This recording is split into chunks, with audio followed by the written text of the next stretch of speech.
So, next one up on the chopper block is Sega Genesis. Now, I'm a big Sega fan. Sega over Nintendo all day. This is actually one of the first consoles I ever got as a kid. I had a Model 1. This is a Model 2, which is still good, but I would rather have the Model 1. Just like with the Super Nintendo, having the first version of Super Nintendo, I'd rather have the Model 1. But listen, we just do what we have, right? Just use what we have. Anyway, Sega Genesis came out with a great ad. Sega does what Nintendo don't. Genesis does 16-bit sports action. You can't do this on Nintendo. Genesis Does. Genesis Does. Genesis Does. Genesis Does. Genesis does. Get Joe Montana free, Pat Riley free, Buster Douglas free, Super Monaco GP free, or Collins free. Genesis does. What Nintendo don't. Buy a 16-bit Genesis system between now and October 30th. They came out heavily with advertisement, going after the youth. They did everything possible to actually make Nintendo look like a kid console, and then Sega look more like a mature and teen-friendly console. They had work, because at one point they were beating the mess out of Nintendo. They had some awesome games as well, and these are my 5 recommendations from them.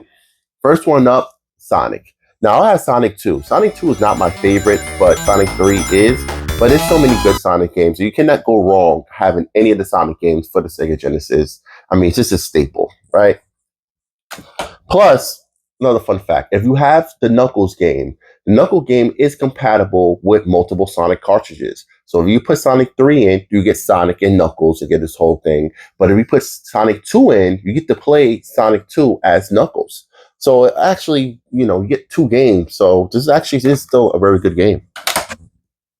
Next one up is one of my personal favorites, and this is Cutthroat Island. This one is based off the movie that came out in the early 90s. This one's actually co-op, so you could go through the story co-op. It actually prefers you playing co-op. There's a lot of things in the game that you actually need 2 players for.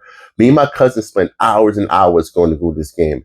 I think as soon as I got this game, we played it again for the first time in over 20 years, and we still remember the mechanics and still remember a lot of the stages. This is definitely a fun game to play with somebody or play with a friend. Still really recommend it. A little expensive now, but still a great game. Next one up will be the Terminator. Now, I like the first Terminator game. The second one is not bad, but to me, I like the first one because I like playing as Kyle Reese.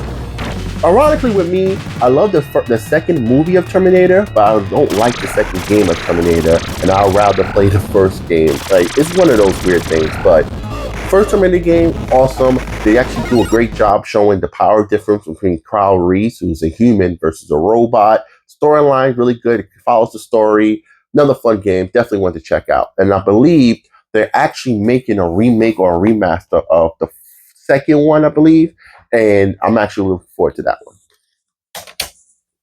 Next one up, Michael Jackson Moonwalker. Now, this is a repro copy, but I gotta explain.